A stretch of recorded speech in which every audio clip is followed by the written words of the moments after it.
حضرت امام نقی علیہ السلام کی ولادت 15 ذی الحج 212 ہجری کو مدینہ منورہ میں ہوئی۔ آپ کے والد بزرگوار حضرت محمد تقی الجواد علیہ السلام تھے اور والدہ کا نام سمانہ خاتون تھا، جو نہایت نیک اور باکردار خاتون تھی۔ حضرت امام نقی علیہ السلام کا بچپن نور اور علم سے معمور تھا۔ آپ کو بچپن ہی سے نہایت ہی ذہین، بردبار اور عبادت گزار پایا گیا۔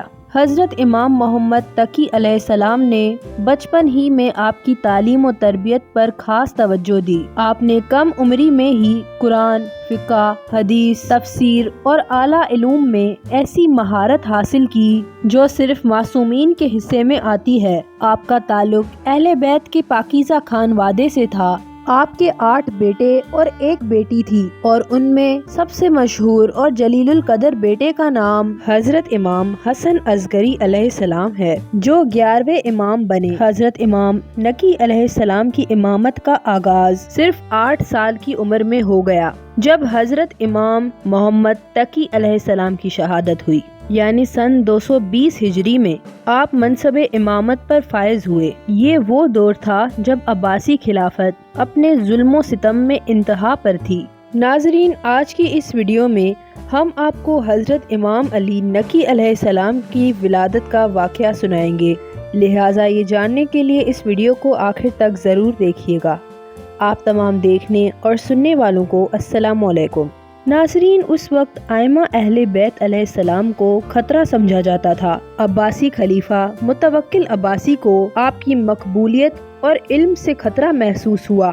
اس نے حضرت امام علی نقی علیہ السلام کو مدینہ سے سامرا جبری طور پر بلا بھیجا، جہاں آپ نظر بند رہے۔ یہ نظر بندی حقیقت میں قید تھی۔ اس قید میں بھی امام علیہ السلام نے علم و حکمت کا چراغ جلایا، شاگردوں کو تعلیم دی اور ظلم کا سامنا صبر اور وقار سے کیا۔ حضرت امام نقی علیہ السلام صبر، علم اور حسن سلوک کی زندہ مثال تھے۔ سامراہ کی گلیوں میں رہنے والا ہر فرد کی دیانت، کرم اور سادگی کا قائل تھا۔ اپنے ہزاروں لوگوں کو علم، تقوی اور عقیدے کی مضبوطی عطا کی۔ امام نے متعدد علمی سوالات کے جوابات دیے، بدعتوں کا رد کیا اور شیعہ عقائد کی وضاحت کی۔ آپ کی ایک مشہور دعا زیارت جامعہ کبیرہ ہے، جو اہل بیت علیہ السلام کی فضیلت کو انتہائی خوبصورتی سے بیان کرتی ہے۔ حضرت امام نقی علیہ السلام کے کئی کرامات موجود ہیں۔ کئی مرتبہ آپ نے دور بیٹھے ہوئے مخلصین کی حاجات پوری کی، غیب کی خبریں،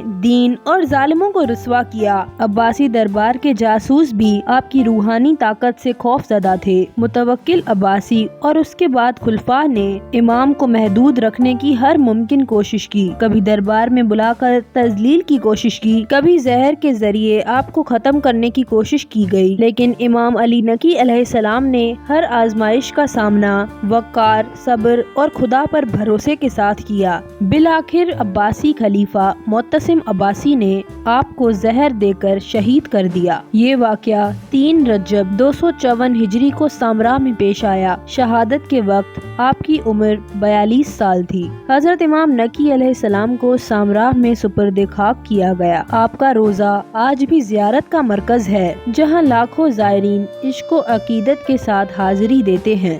تو ناظرین، یہ تھی آج کی ویڈیو۔ امید ہے آپ کو یہ ویڈیو پسند آئی ہوگی۔ اگر آپ کو یہ ویڈیو پسند آئی تو اس ویڈیو کو لائک ضرور کیجیے گا۔ تب تک اپنا اور اپنے پیاروں کا خیال رکھیں۔ اللہ حافظ۔